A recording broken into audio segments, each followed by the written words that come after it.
Selamat siang pemirsa, kembali lagi hadir bersama saya Radika Putri Kamarati tentunya di Liputan 6 siang.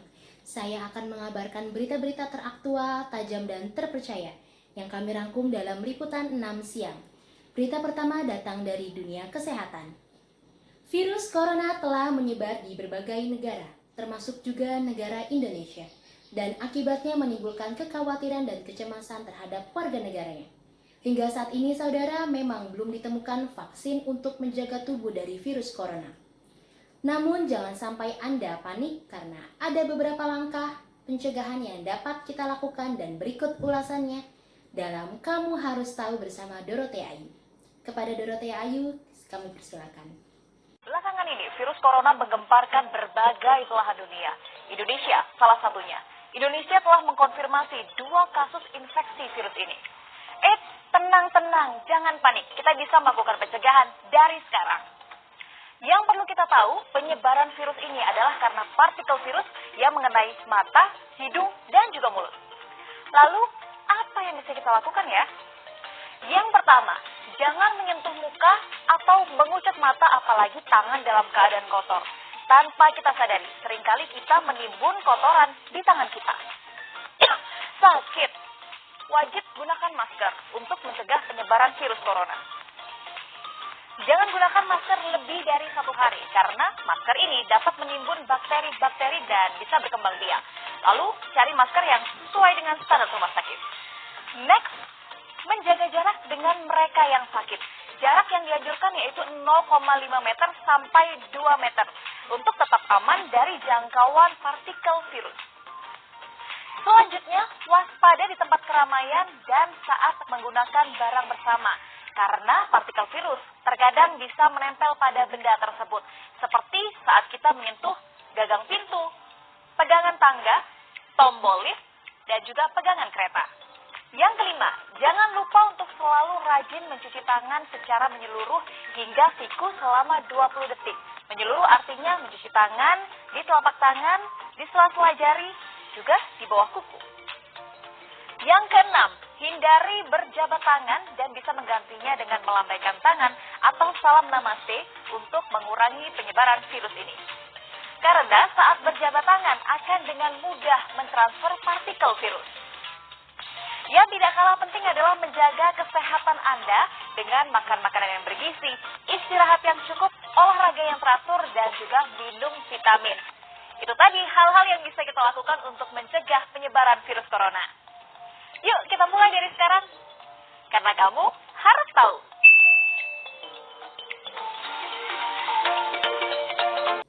Kita kembali ke informasi selanjutnya yaitu dari dunia olahraga. Pemberlakuan PSBB atau pembatasan sosial berskala besar rupanya tidak menyurutkan warga Jakarta untuk tetap berolahraga di luar rumah. Tentunya pihak pengelola GBK Senayan juga menyediakan fasilitas bagi mereka yang ingin berolahraga.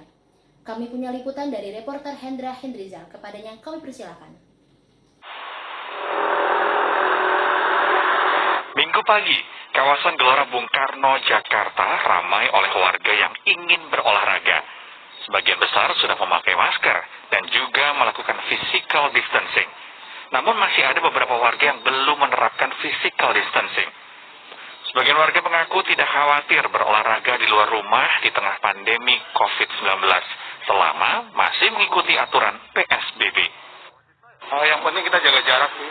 Lihat sendiri kan nggak terlalu berdekatan. Saya sendiri sepeda nggak terlalu yang deket-deket banget, gitu aja sih. Nah, memang olahraga ini kan penting ya untuk jaga stamina. Yang penting kan tetap jaga jarak. Terus setelah dari olahraga kita langsung pulang dan kita tetap pakai masker, tetap cuci tangan.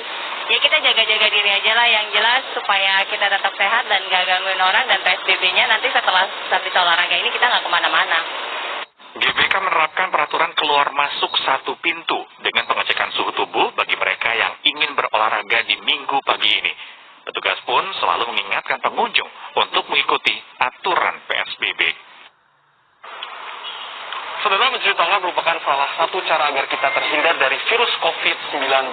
Nah, tidak terkecuali di GBK ini pada saat pelaksanaan PSBB, mereka menyediakan tempat cuci tangan bagi mereka yang ingin melakukan berolahraga di pagi hari ini. Nah, tentunya juga diingatkan agar selalu mengenakan masker dan juga menjaga jarak. Hendrawan Rizal, Tito Dwi melaporkan. Saudara, berita terakhir datang dari dunia selebriti. Penyanyi kenamaan Vidi Aldiano tidak pernah menyangka jika ia terkena kanker ginjal. Berawal dari ingin memeriksakan kondisi suaranya yang hilang, Vidi justru diketahui mempunyai benjolan di ginjalnya. Ia pun kini harus hidup dengan hanya satu ginjal saja. Lalu, apa sebenarnya penyebab penyakit kanker ginjal? Berikut laporannya. Gua ada sedikit anomali dalam diri gua, dan baru minggu lalu gua baru dapat kabar bahwa gua punya kanker di ginjal gua. Melalui media sosial, penyanyi Vidi Aldiano mengumumkan ia mengidap penyakit kanker ginjal. Vidi mengaku tidak pernah menyangka bisa menderita penyakit mengerikan ini. Berawal dari ingin memeriksakan kondisi suaranya yang hilang, Vidi justru diketahui memiliki tekanan darah tinggi. Saat melakukan tes kesehatan dengan alat USG, tak disangka hasil yang menunjukkan adanya benjolan pada ginjal sebelah kirinya. Bahkan Vidi divonis mengidap kanker ginjal stadium 3. Setelah operasi, sel kankernya berhasil diangkat, meski ada kemungkinan muncul kembali. Kanker ginjal adalah penyakit saat sel-sel ginjal menjadi ganas karena tumbuh di luar kendali dan membentuk benjolan. Hingga kini belum diketahui secara pasti penyebab kanker ginjal. Penyakit ini harus selalu diwaspadai karena dapat menyerang siapa saja. Bahkan, penyakit ginjal tidak memiliki gejala awal, sehingga saat pasien diperiksa, bisa saja sudah dalam kondisi berat. Jika stadium lanjut, tumor yang ada di ginjal itu bermetastasis atau menyebar ke organ lain. Ini adalah hal yang sangat mendasar, karena semua jenis kanker itu ada peran dari environment atau lingkungan dan juga genetik. Jadi dalam diri kita itu sudah ada gen yang membawa penyakit tersebut, dan juga itu bisa dipicu dari lingkungan, ya misalnya pola hidup yang tidak baik, ya lifestyle seperti merokok, alkohol, dan lain-lain. Pengobatan untuk kanker ginjal tergantung dari tingkat stadium. Jika masih awal, bisa dengan proses operasi dan dianggap sembuh karena tidak ada penyebaran. Tapi yang pasti, menjaga kesehatan dan mengatur pola hidup seperti hindari merokok dan minum alkohol adalah cara yang paling efektif agar terhindar dari penyakit ini. Rati Hartono dan Dedi Sunandar melaporkan dari Jakarta. Berita tadi sekaligus menutup perjumpaan kita pada hari ini di Liputan 6 siang. Saya Radika Putri Kamarati dan juga kru yang bertugas mengucapkan terima kasih serta kami pamit undur diri. Sampai jumpa.